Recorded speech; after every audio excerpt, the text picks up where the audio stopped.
La dernière supernova, un roman de Éric Simon. Novembre 2027. Ils avaient commencé les entraînements en gravité martienne.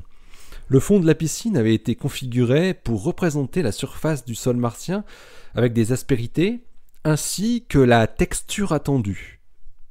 Un module de travail était disposé sur le côté gauche de la piscine où avait été disposée toute une panoplie d'outils pour travailler la terre.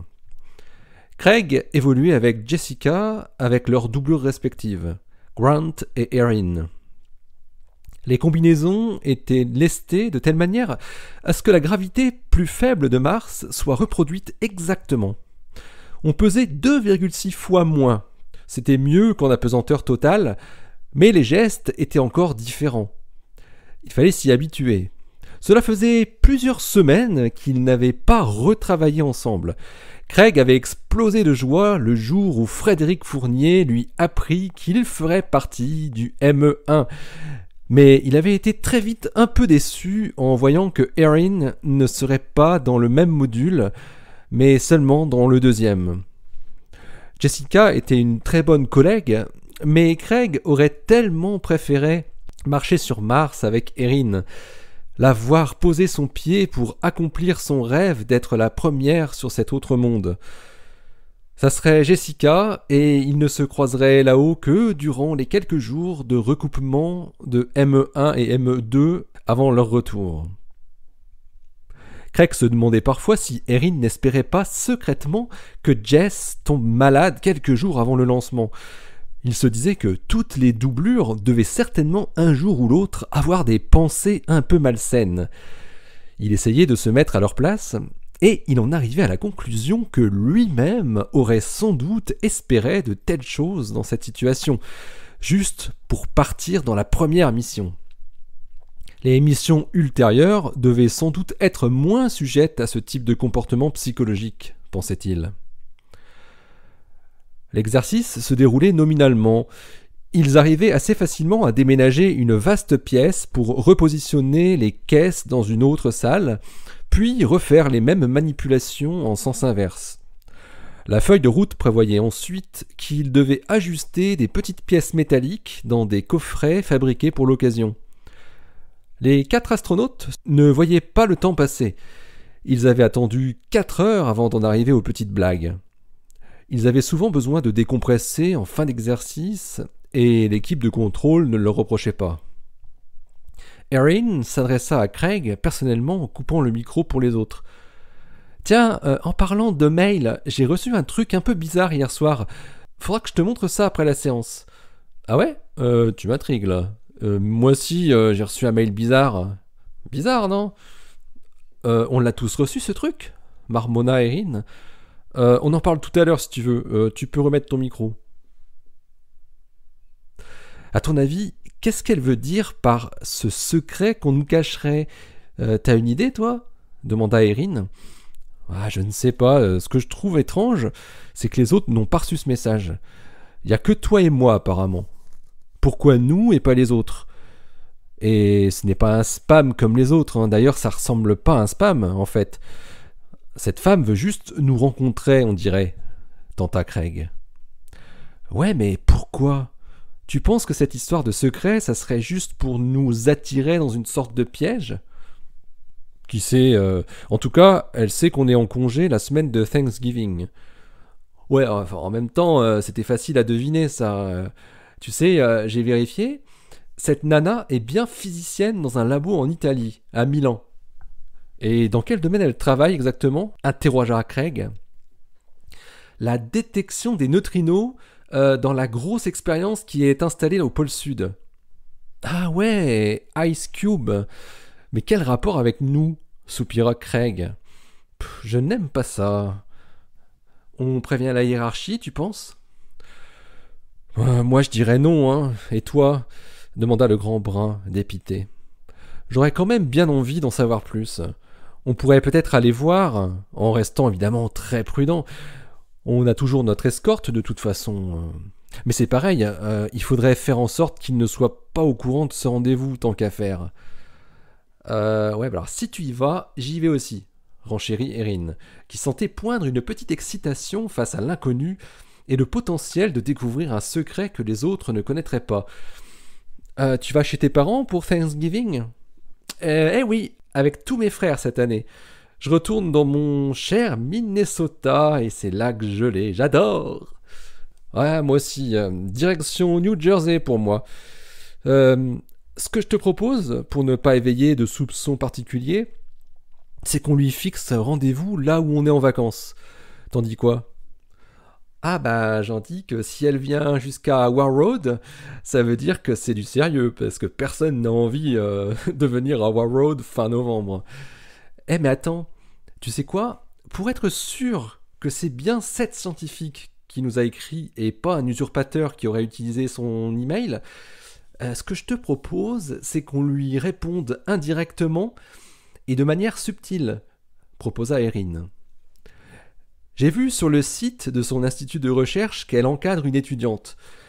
L'un de nous envoie sa réponse à cette jeune en lui demandant de transmettre à sa directrice de thèse, et l'autre envoie sa réponse directement à l'adresse de cette Christina Voldoni, mais on lui propose de se voir le même jour, vers la même heure. Comme ça, on verra ce qu'elle répond, à l'un et à l'autre.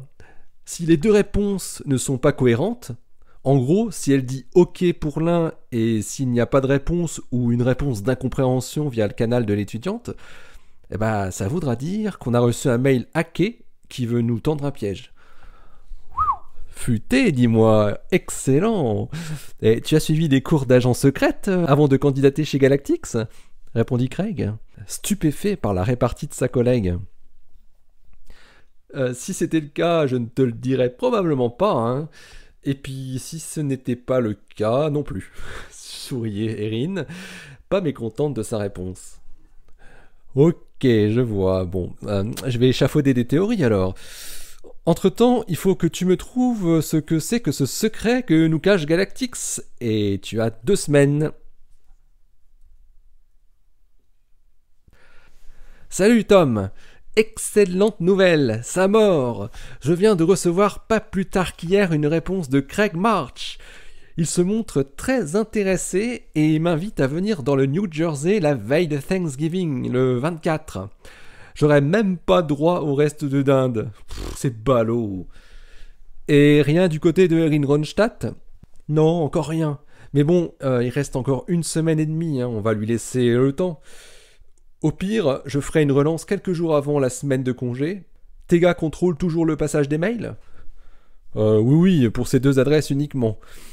Et sinon, comment vont tes neutrinos ? Demanda Hooper avec un air réellement intéressé. Oh bah ça va bien, hein. Laura est bien arrivée sur zone et va nous récupérer encore plein de données. Elle va essayer d'affiner la mesure de vitesse du vent de pulsar par l'analyse de nouvelles données de flux.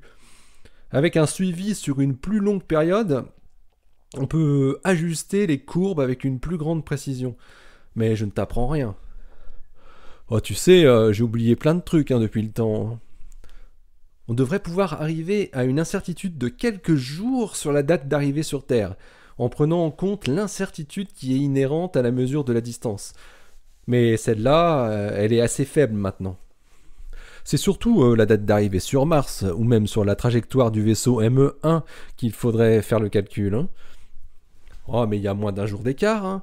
Même moins d'1 heure entre Mars et la Terre. Mais bon, on n'aura jamais une précision inférieure à 24 heures dans notre prédiction. Après, il faudra attendre le signal de New Horizons. Ah ouais, c'est vrai, la sonde va détecter la bouffée quelques minutes avant. Tu me l'avais pourtant dit, mais j'ai complètement oublié ça. Combien de temps avant, en fait ? La nouvelle valeur de la date d'arrivée, d'après nos données, va justement permettre de connaître plus précisément quelle sera la distance de la sonde à ce moment-là. Et donc, l'écart temporel qu'on doit attendre. Mais c'est de l'ordre de 37 à 38 minutes, avec un trajet du signal radio de l'ordre de 28 minutes. On saura 10 minutes avant, nous. Ouais, manquerait plus que ça tombe le 31 décembre 29 vers minuit. Il faudrait peut-être dire aux responsables des grandes villes du Nord de ne pas investir dans des feux d'artifice pour la nouvelle année, hein, tu crois pas ? Ouais, je suis pas sûr que les aurores se voient bien en ville quand même. Hein. Pas faux, hein, comme le reste. Bon, pour notre bonhomme, il va falloir te préparer un peu. Je vais organiser les choses pour faire remplacer son escorte.